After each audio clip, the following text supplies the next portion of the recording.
problem with the MOU is it papers over enormous gaps and leaves open questions like, are the Iranians allowed to do what they think they're allowed to do in terms of charging for passage through the strait?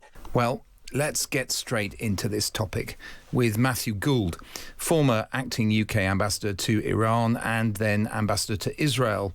Matthew has also served as the representative of the UK Joint Intelligence Committee in Washington and regularly contributes to the Times and Sunday Times. Welcome to Times Radio, Matthew. Thank you, Mark. Well, look, you, in one of your articles, wrote about the tendency of the Revolutionary Guard Corps commanders to overplay their hand. And you related an experience you'd had trying to get the freedom of some British sailors, who'd been abducted, for want of a better word, by the Revolutionary Guard back 20 years ago. Tell us a little bit more about that experience and what it taught you about the Iranian way of negotiating.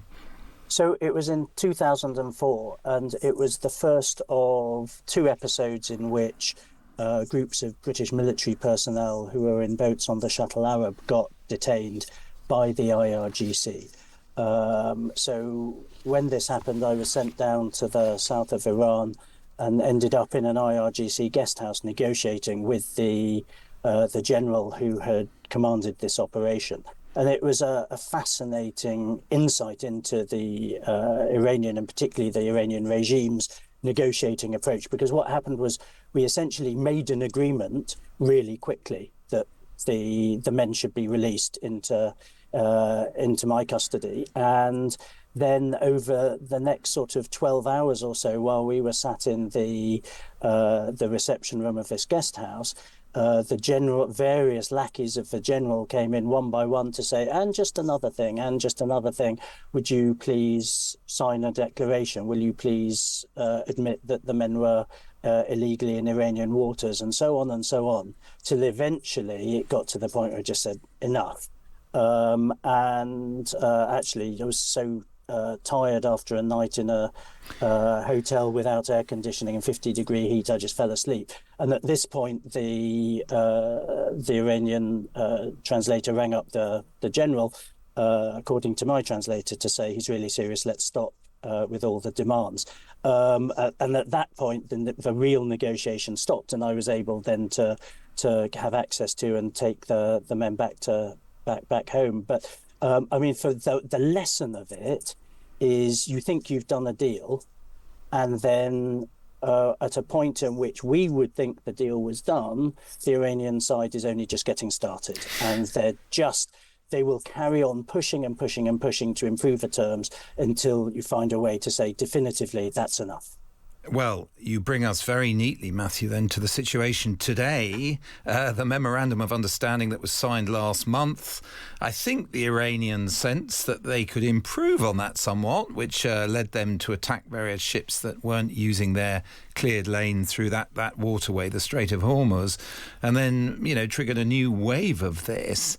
They've got an enormous grip now, haven't they, on the world economy? And I guess the danger is they just keep upping the ante. They do, and I mean the MOU was very problematic because it is so ambiguous on really key questions, like sort of what exactly is going to be the rules of passage through the strait.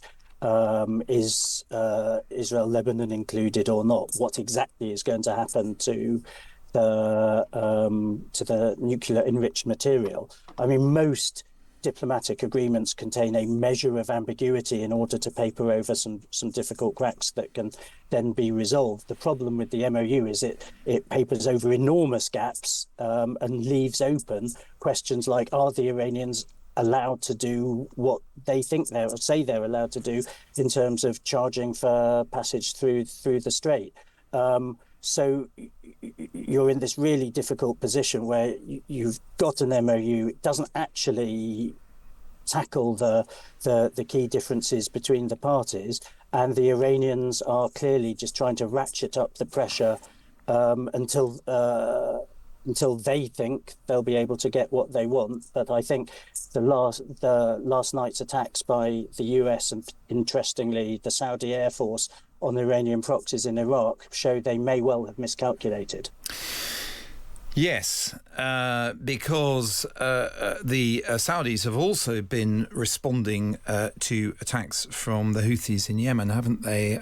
And both countries, Iraq and Yemen, were used as bases for attacks on the Saudi oil sector over the last few days, something we'd been fearing since February and now appears to have materialised.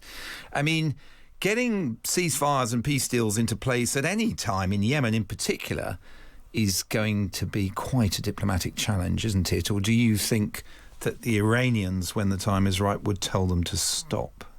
So I think, to your earlier question, it's not, what we're seeing is through its proxies, Iran isn't simply got its hold on one economic choke point in the Strait of Hormuz. It's also, through the Houthis, got its hold on a second. And it is, as it's shown this week, operating through the Houthis, through the Popular Mobilization Force factions it controls in Iraq. It's got this network of regional actors that it's using. I think ultimately both sides don't want this to escalate indefinitely. So there's a little bit of a game of chicken going on. And if the IRGC get to a point where they think, crikey, we can't push this any further, the stakes are too high, the response is too harsh, then it will be able to control its factions and say, that's it, we're settling. And do you think President Trump has any good options now, or is it sort of sign on the dotted line and accept most of the things, for example, in terms of the Strait of Hormuz, that he'd rather not? I mean, he clearly has some leverage. The counter blockade, as you said earlier, was actually quite effective at the time. It's sort of people scratching their heads, thinking, "Gosh, where's the sense in sort of responding to a blockade with another blockade?" But actually, it turned out it was actually an effective lever. I think the strikes on Iranian targets inside Iran itself and on Iranian proxies are having an impact, but the problem is there is just a very clear limit line beyond which he's shown he's not willing to go in terms of troops on the ground. I think probably very sensibly, because that's a whole new world of pain. But as you say, it does limit his leverage, and so he's in a tricky position of trying to maximize the pain he can inflict on the people calling the shots in Iran, to the point where they are willing to come back to an agreement which, frankly, was massively in their interests anyway. Matthew Gould, former British diplomat, thank you very much indeed for that. Well, let's go to the next stage in this then, the next thought, which is, if the big change of the past week has been the entry into the war of Yemen's Houthi rebels, they threatened to do so many times, but they've now got properly involved. What does that mean? I mean, we were hearing yesterday on this programme that the Houthis wouldn't have done that without a green light from Tehran. And indeed, they and the Iraqi militias aligned with Iran have started really hammering away at the Saudi Arabian oil industry now. And that, of course, has got the markets in a jitter.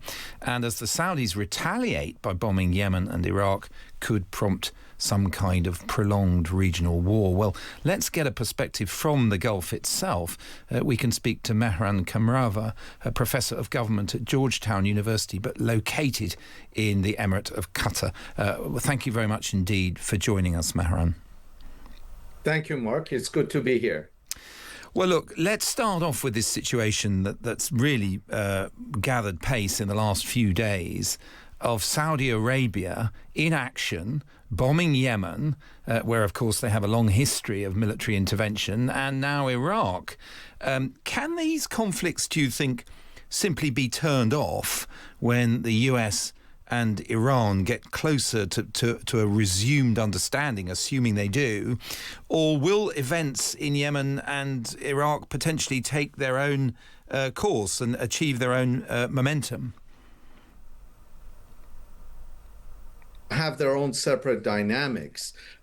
Probably it's easier for Iran to prevail upon its allied militia groups in Iraq and force them to come to some sort of resolution with the Saudis, or to simply stop attacking Saudi targets.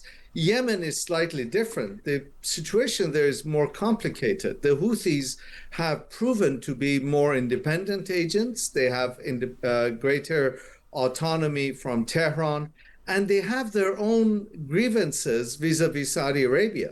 So it's probably not as easy for Iran to prevail upon the Houthis, although certainly Tehran does have a significant amount of leverage over the Houthis morally, if not materially and diplomatically, but certainly it can ask them to lower the temperature in relation to Riyadh.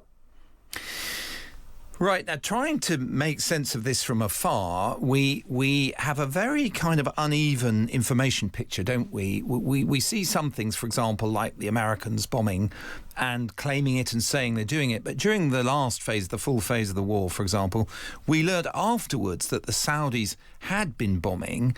And we also learn at times that various Gulf states might be either allowing frozen funds through or giving reassurances to the Iranians that stop them from getting attacked. And the FT has run a piece, the Financial Times this week, suggesting that the United Arab Emirates is taking a much more conciliatory line behind the scenes towards Iran, and that's why they've had very few attacks during the past couple of weeks.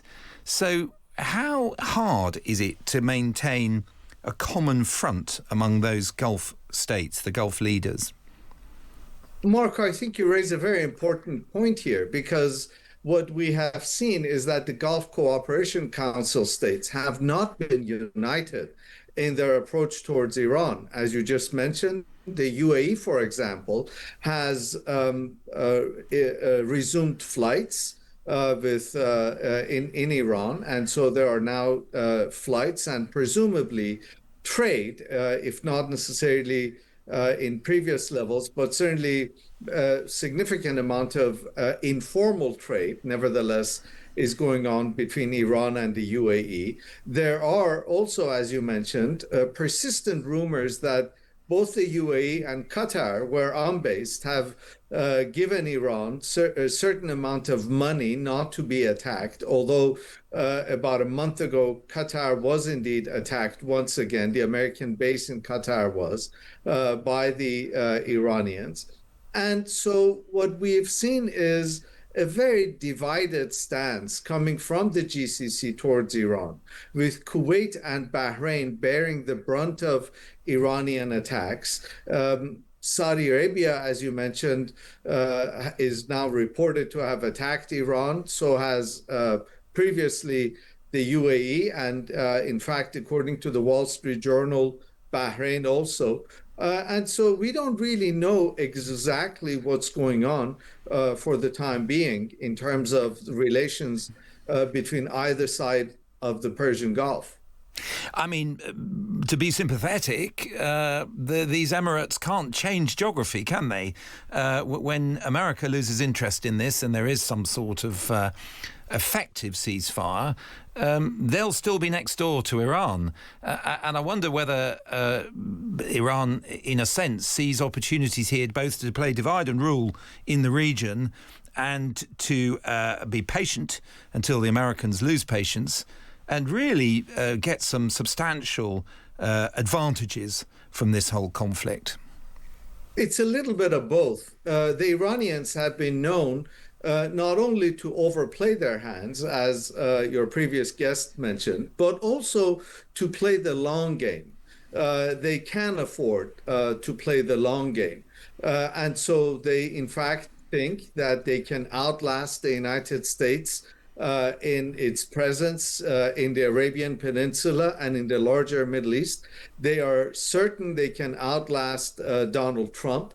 And so they're playing the long game, and they think in the long run, what they have proven is that alliance with the United States militarily is more costly than beneficial for the states of the GCC. That's fascinating.